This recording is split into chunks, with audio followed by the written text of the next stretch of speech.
السلام عليكم ورحمة الله تعالى وبركاته. كسود هذا عشر كنا ما نسحب يا ولا لا. العشر كنا ما نسحب كسبنا هي asking forgiveness English to Somali love. وإن ويلي جور سحبها يا عافيس معنا سويد سنة. العشر كان ما نسمع حنك كاني ميل فيديو أيان كسوقتي. عشر كان أيان كهلي مركب حنك سيري سحبت لو ذاك.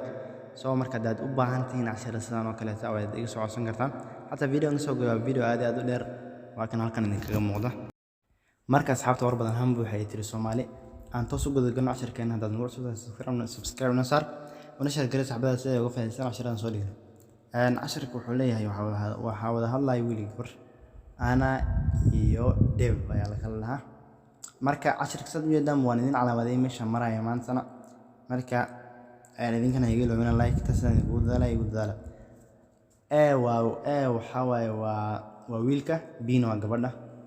wiilku wuxuu yiri Anna gabadh magaceedu weeyaan I'm so sorry please forgive me and ka raali noqo fadlan iska ka caafiyo ku yiri I'm so sorry please forgive me waan ka xumahay fadlan iska ka caafiyo ku yiri B gabadh waxay ku tiri I don't know ma garanayo Dev wiilku magaciisu weeyaan I don't know Dev magaranaya ku tiri do you even understand why I am mad bariyahan waxa la waalanahay adiga ma fahmi kartaa ay ku tiri oo la wareersanahay adiga ma fahmi kartaa ay ku tiri wuxuu yiri wiilku sure dhabmiya you are mad I forgot to call you last night oo moreysada ama mawaalantahay ku yiri waalada dhabta ma laakiin I forgot to call you last night habeen hore inaan ku soo wacayaan iloobayay ku yiri B gabadh waxay ku tiri well wanaag I was worried one walwarsanay you said you will call me when you go home waxaad igu tiri marka xaafadaada ayaan ku soo wacay ayaad igu tiri laakiin maadan soo wacay ku tiri wuxuu yiri wiilka I know waan ogahay I'm sorry waan ka xumahay karaal noqo I was so tired I just forgot waan daalanay soo marka waan iska hilmaamay ayuu ku yiri B gabadh waxay tiri I understand waan fahmi karaa but do you understand laakiin adigu ma fahmi kartaa my point of view halka aan anigu wax ka hadlayo ma fahmi kartaa halka aan ka hadlayo ma fahmi kartaa ayuu ku tiri wiilku wuxuu yiri I guess so waan qiyaasayaa I just think you are making too big of a deal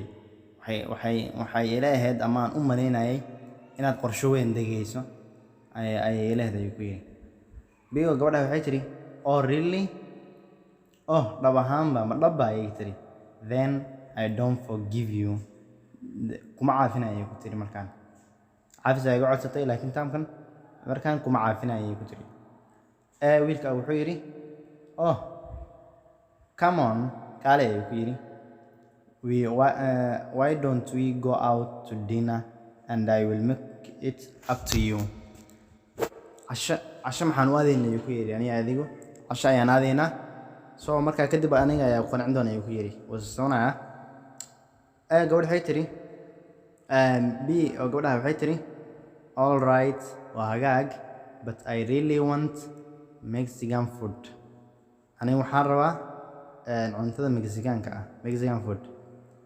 oo wiilka wuxuu yiri that's great taas waa wanaag ama qatar let us go to your favorite place and anno halkii aad adigu jeclayd B gabadh waxay tiri okay haya I will go get ready waan soo diyaarnay ku tiri إن شاء الله تعالى عشر في نمط هالكهن أيوة كإيجي هاي كل يعني عشر حسب بدنا يلا هاي ماشي أو عددي كهلنا داود أهان وحد نوصل قدوم كتاقيت كومنتس والسلام عليكم ورحمة الله تعالى وبركاته.